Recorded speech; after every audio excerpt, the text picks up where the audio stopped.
He needs to, just in general, his attitude, you see it in the field, and you see it when he's running, right? Like with the bat.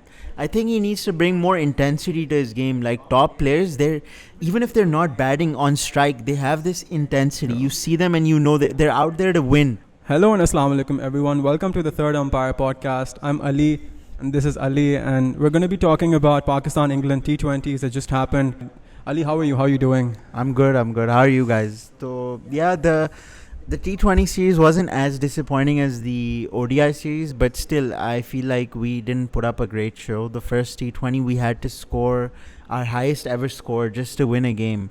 So overall, I saw a lot of mistakes from the part of the management and the part of the players. What did you think of the series? Let's go step by step. So let's talk about the first game.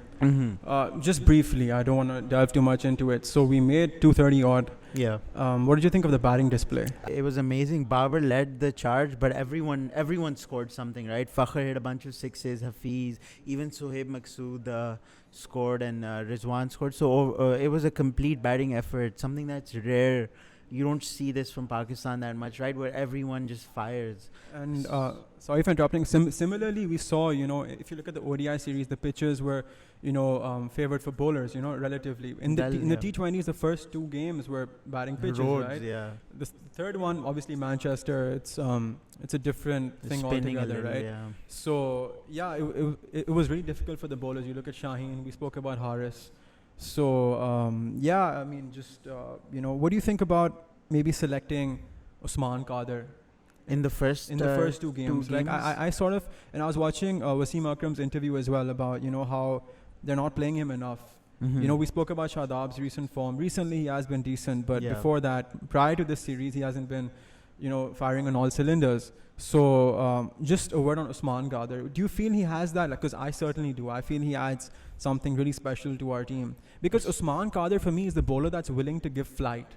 He's willing to give tremendous flight. He doesn't fear. Because in T20s, especially on the first two pitches, you're going to get hit, right? Let's be honest about that. Now the West Indies series is approaching. Our bowlers have to be prepared for that, right? Yeah. But the difference is the techniques between the West Indian and English batsmen. We're not going to talk too much about West Indies, just focus on this series. But what do you think about Usman Qadir? I think I want to see. So first of all, he is a specialist spinner, right? Shadab, Imad, all these guys they're all rounders, and they don't, like you said, they don't flight the ball. They're not conventional spinners. They usually just fire it in and change their pace and stuff. Usman Qadir is someone who can turn the ball like a proper wrist spinner. But I want to see more of Usman Qadir before I can say something conclusive, right? He had a bad showing in the 30-20, but I mean, he was playing his first game and Roy was set. He was just sweeping him. You can't really blame him for that. So I want to see more of him. Yeah, I actually don't agree with that. I think it was his first game coming into the whole England series. I don't think he had a bad game. I mean, if you look at his, all the bowlers were getting bashed. In the beginning. In the end, practically everyone is bowling spin. Right? Even with Hafeez, we'll come to the third game. So I feel that, I 100% understand that, for the standards of today's game, everyone's looking to be economical. Yeah. But we have to also take into account that the bowlers are going to get hit, especially on road-like pitches, as you mentioned. Yeah. Let's move on to the second game. I was watching an interview of Shoaib Buttler. You probably saw it. He was talking about how we won the toss. And the worst thing we could have done was to ask England to come and bat first, because we're literally asking them to, take the game away from us. What do you think on that? On that decision? Obviously, do you see once hindsight is exactly once a mistake happens, everyone can point fingers at that, But at the time, did you understand why Babar went and bowled first? I don't disagree with Babar. So I'm in the minority actually. I don't disagree with Babar choosing to bowl first in that game, because what's England's strength? Their batting lineup. Everyone knows that, right? In the ODIs, we saw that, and this was a stronger batting lineup than the ODIs, right? So the reason I don't disagree is people are saying it was a flat wicket. That's why we should have batted first. And this ground was small and all of that, right? But the thing is, if it's such a flat batting track, then it's a little risky to bat first, because let's say you score, in the first game we scored 230. That was our highest ever score. We aren't going to replicate that often, right? And England still managed to get 200 without firing, like without all their batsmen firing. So imagine we come in the second game and we even score 200 batting first. What's the guarantee that England aren't going to chase it down? But the argument he was trying to make was that we just scored 230, as you mentioned. We're in form. A batsman fired. What's the reason to go and do something you didn't do? I mean, why would you go against the flow? Which is, I understand perhaps Babar was being a brave captain, by backing his bowlers. And I think the bowlers did tremendously well to recover. In the beginning, we saw how England, the opening partnership, was brutal, right? But in the end, the bowlers came back. Shaheen had an amazing display. Shadab. Shaheen was man of the match, but I feel Shadab had an equal impact. Exactly. So I feel we didn't bowl badly at all. To restrict England to 200 on that pitch was remarkable. The problem came when we didn't plan our chase, and I'm going to come to that later on. What do you feel the problem in our batting was during that game specifically? T20, like you said, I feel like we didn't plan our chase at all. We lost too many wickets. It was a bad batting display, and the people who scored runs at the end, those were soft runs, right? We had lost the game by then. So I think just like overall, there was no, the way you do a T20 chase is you aim to be by the first 6 overs. You're like, okay, let's get 50 and only lose 1 wicket and then take it from there. Last 10 overs, let's aim to keep 100, 110 and have 8 wickets and just calculate and plan the chase. But we just started losing wickets all over the place. No, but that too. But what I'm trying to focus towards is player roles. Yeah. If you look at England recently, every player seems like he has a defined role within the team. From Roy's role is to go crazy, right? Yeah. Butler's role is to go crazy as well. Yeah. But what I like about Butler is, I mean, you probably saw this, and let's talk about Butler for a little bit as well. I like that he stays low. He stays to the level of the bowlers. You have Hassan Ali coming at you. You have bowlers that don't have such height, And then when Shaheen's bowling, you can obviously, fix your stance as well. So that's one thing. And I saw one of his innings in the IPL when he made a century. I just feel that he's so equipped to play subcontinent bowlers because he understands. And I saw him play live. I saw him play I think it was 150 odd in Dubai. In 2016. In Dubai International Stadium. I saw that innings. It was insane. Insanely talented player. Overall, because he doesn't put effort into it. It's like he's effortlessly just stroking and it goes for a 6. It was against Imad. Imad dropped a ball short. Normally you pull a short ball, right? He just stroked it on the offside and it just flew for 6. It just effortless, extremely talented player. And just one more thing to add, he's not someone who's just like just a hitter, right? Look at the World Cup final. He's stuck in there with Ben Stokes and saw England home. So he's someone who can play according to the situation as well. Just all round, any team would want him in their team. I agree with that. But we did get lucky. We got them. I mean, they were formidable. Had they continued with that start, they would have probably gone to 50 probably, Yeah. So we did well in restricting them. We showed a fight. 30-20. So the 150, I know you said it wasn't I agree. The pitch was the hardest to bat on in the series. Not just that. Forget the pitch. The ground was so much bigger.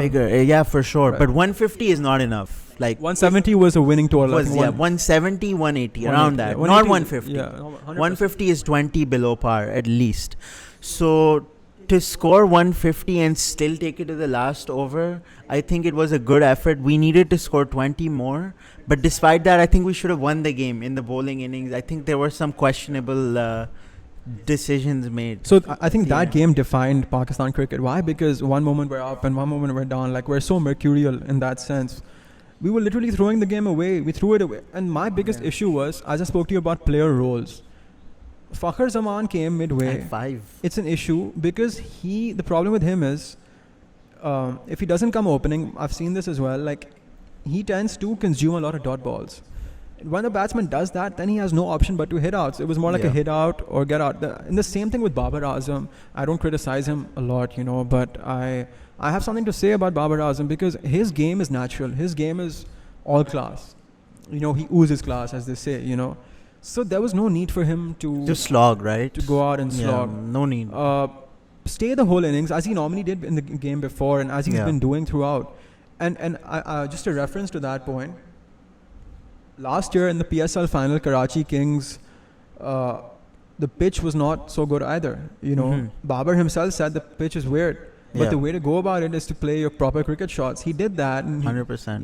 He took the game away from the opposition. So if he played a similar hand, I think we would have been way above 170 at least. 170 for sure. Because him just standing there for a little bit longer gets you that surety, you know. And it's not just the boundaries; it's the doubles. The singles and doubles that we fail to get when we have Maqsood. Especially because the ground is bigger, so you can run doubles, you can run threes. Exactly. Especially if you have Babar and Rizwan, best runners in our team probably. Rizwan recently made it to the 7th ODI position. What do you have to say about that? Hard work, you know. I think he was 159 last year, and now the 7th. I mean, I've been... Sorry, you go ahead. I think Ian Ward said on commentary that Rizwan is the heartbeat of this team in the third T20, and I have to agree with that. Him behind the stumps, the energy that he gives the team, when he leads with the bat, you know, in the field, everything. I think he's just so important to this team. I think Pakistanis don't recognize that, because I see a lot of criticism directed towards Rizwan even after the third T20, where he did play well because he didn't hit out, he didn't hit sixes. I think people don't realize the importance of Rizwan in this team, what he brings to it. Yeah, I mean, and his keeping, like it's world class. Yeah. I mean, I do understand a little bit of criticism that comes his way, especially in the last game that he played. You know, with the start that he had, he could have gone on to accelerate. It was reminiscent of that Fakhar Zaman innings, you know. Everyone else just fell over like cards, you know. But Fakhar Zaman was somehow able to just change his, you know, we spoke about just changing your game at different points of time, you know. So I sort of understand where that came from, but nevertheless, I mean, for example, the last ball, I don't agree with him not taking the single and giving it to Hassan Ali, who just hit a six the previous ball, or one of the previous balls, right? So I don't understand that.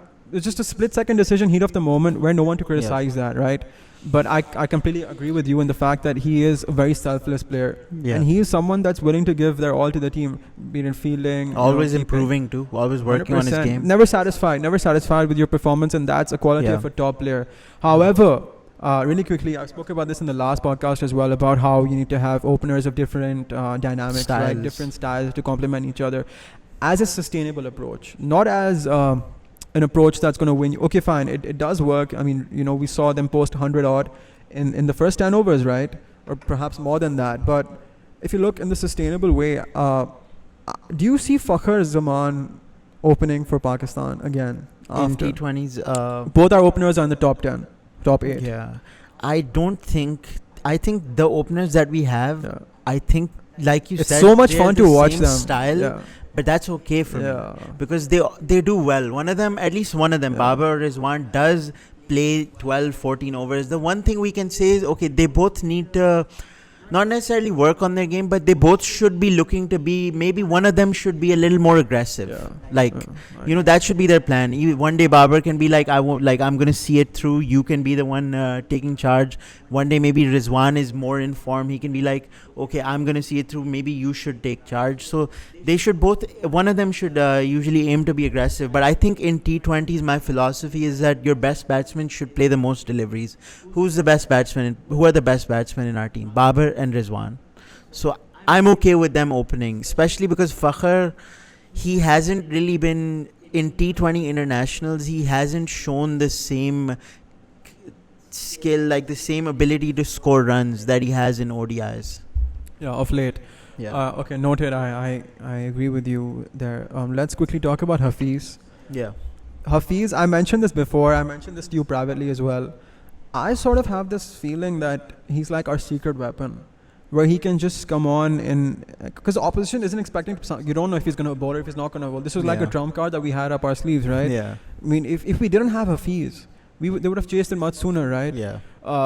You know, so he does. And the most important thing about Hafeez, which is also similar to Malik, is the experience. If you saw, not only with the ball or the bat, but providing the captain with that support. Many times in the game, there was like a crisis. It was Babar, Shadab and Hafeez together making the decision who's going to bowl next, what's going to happen. Because we saw Shaheen got hit terribly in the last game, right? Especially in his first over. There was a lot of criticism towards him as well. I don't want to talk too much about Shaheen right now, but definitely, what do you have to say about Hafeez? Hafeez, I think his form with the bat is a bit of a concern. In the second T20, I feel like he played so many dot balls, you know, failed to get going and then got out, just threw his wicket away. I think it was on a full toss. He just got out. So the last few months, actually, in the PSL that just the second leg, didn't score much, and then the South Africa, the T20s recently hasn't scored much. So I think it's important. Besides the experience and his bowling and all, he needs to score runs with the bat in the World Cup if we want a chance. The problem is he's important in the middle order. There's someone knocking on the door as well. Who, Malik? Yeah. Yeah, I mean those two are competing, right? But Hafeez needs to start doing something with the bat, because his role is it's primarily as a batsman, as a hitter, aggressive batsman. Yeah, as a batsman. Let's quickly talk about Maqsood. Maqsood has been really disappointing in these T20s. I feel. Just before, I'm so sorry for interrupting you.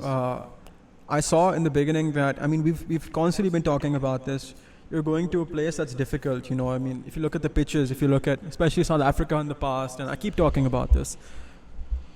Okay, we talk about Azam later on. That's the hot topic of today's discussion, I feel. But, it's difficult to test the temperament of a batsman going into, such a difficult match. It's not temperament, but it's difficult to test them. Just based on that match, or just based on... we can argue he played those 3 ODIs as well. Yeah. Therefore, he should have been in form. Yeah, that's maybe, I think that could be the answer to my question. But what I'm trying to say is, this is no reason for him to be dropped from our team. Yeah, I agree. Right?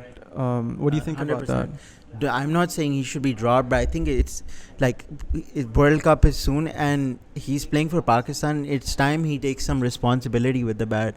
He played 3 ODIs. First one he got run out. Okay, that's fine, whatever, not his fault.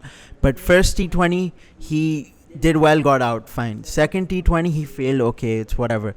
Third T20 at least, the way he gets out too, that's also an issue. Like it's one thing to say, okay, I'm a hitter, my game is aggressive, I'm just gonna hit.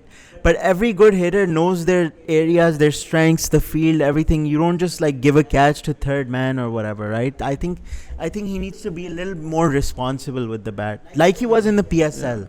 The way I also look at it, I sort of agree with you there, but the way I also see this is he's not adding much as a fielder. Similar That's to, an understatement. Right, similar to Azam. Yeah. Not necessarily, because Azam Khan, I saw some of his domestic performances and all. He can be very athletic in the field. So not just Sohaib. I'm not targeting him. I'm talking about so many other. We saw Fahim Ashraf with some bad fielding as well. So a lot of Hassan. The main reason for our disappointment in the T20s as well as the little bit of the ODIs was our fielding, because we've spoken about the domino effect constantly, right? Yeah. You have 60 odd runs that you could save if you just got a batsman out. If you got a catch, if you in the last match, we dropped a cotton bowl. I think it was Hafeez that dropped that. It was a difficult one, but fielding. Just if you look at England, if they just think about England, if they were just batsmen and bowlers, would they be that hard to beat? Any good? Yeah, would they be that? No, they wouldn't be hard to beat, right? There is that fear that they're going to restrict you. Intensity. So fielding is a key component that we have to work on. Yeah. I'm not saying drop players based on fitness. No, I'm saying enforce proper fielding regimes if you have to. I think one thing about fielding, I just want to say, is that fielding is one thing in cricket where individual responsibility can be taken, because fielding is the least dependent. Unlike batting and bowling, fielding is the one discipline that anyone, you and I even, we can become world-class fielders if we want. I'm not joking. Fielding is the one thing that you can get really good at through just practice.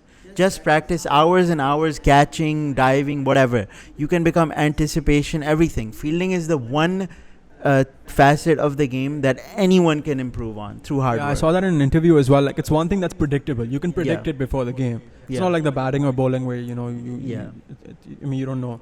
So let's talk about the hot topic. Azam Khan? Yeah. I'll just quickly give you my overview regarding Azam. I sort of feel that he's a really talented batsman. One of the best hitters. We saw it past 2 years as well. We can argue that PSL, he had some fluctuating performances, didn't play too well. And he's been getting a lot of criticism online as well. It's sad to see. But having said that, I feel that it's not fair to play someone in one game. Just test them based on their performances in one game. In the previous game, he only had 2-3 balls to face. Yeah. In 2 balls, I don't know. He hit a 4 in one of them. First ball. But it's not fair to drop someone. Now, I can agree with the sense that with the idea that probably Babar had, where we needed to bring in Hassan Ali. We needed to bring in another spinner, Usman Qadir, based on that Manchester pitch, right? But Sohaib Maqsood hadn't been firing. He played 3 ODIs. He played 2 T20s. I mean, there's so many other people you can drop for that spot. Yeah. I don't know what happened behind the scenes. Perhaps he wasn't in good form in the nets. Of course, there's so much behind the scenes information that we have no idea about. We can just look at it from, a different perspective, or, like a third umpire's angle, right?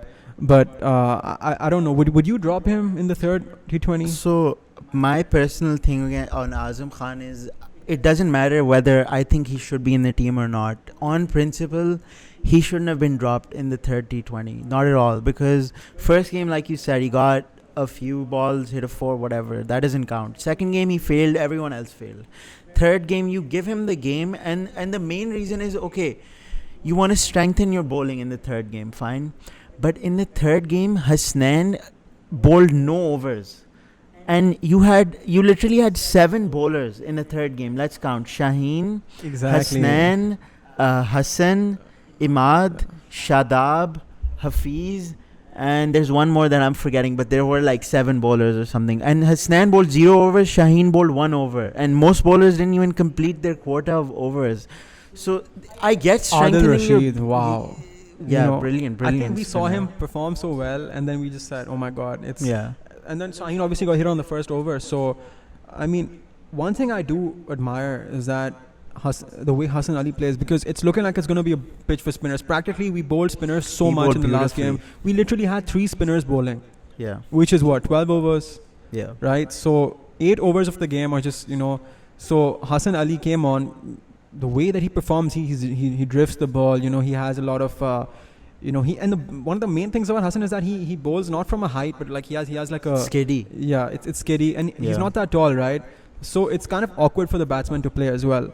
Mm-hmm. It's sort of like facing a really good seamer, the way I see it. I mean, we saw Buttler try to scoop Hassan maybe like 3 times. Yeah, the slow balls. All 3 times. He just bowled. He was playing mind. He's one of the most talented bowlers. Yeah. And you've mentioned this a lot in the past. Like, I think you were the one that spotted him in 2015. Before the PSL, right? I think in 2015, I said this guy I saw on PTV Sports. I turned on the TV and I was watching. Those days I used to watch a lot of domestic cricket. So I saw Hassan Ali bowling, this random guy, and he was bowling. He reminded me of Dale Steyn. I was like, who is this guy? And then I was like, let me look at his stats, everything, and he was performing really well. I was like, get this guy in the team. He's gonna do well. 2 years later, he wins us a freaking ICC trophy. He performed well in the PSL as well. Yeah. Do you want to talk about Imad and Shadab? Sure. Real quick. Yeah. What's the... By the way, before I mentioned about Shadab, I was talking about Usman Qadir willing to give it flight. It's not that Shadab doesn't. He does give it flight. But there's sort of a demotivation that comes in once you're hit for a 6. Yeah. When you look at Shadab bowling, right? As opposed to Usman Qadir, he doesn't care about getting hit for 6. He's so talented, like the way that he bowls. He reminds me of Imran Tahir a little bit, and there is a lot of influence there. He was a support for Usman Qadir, right, in the Multan Sultans we saw recently as well, and he worked really closely with Abdul Qadir, his father.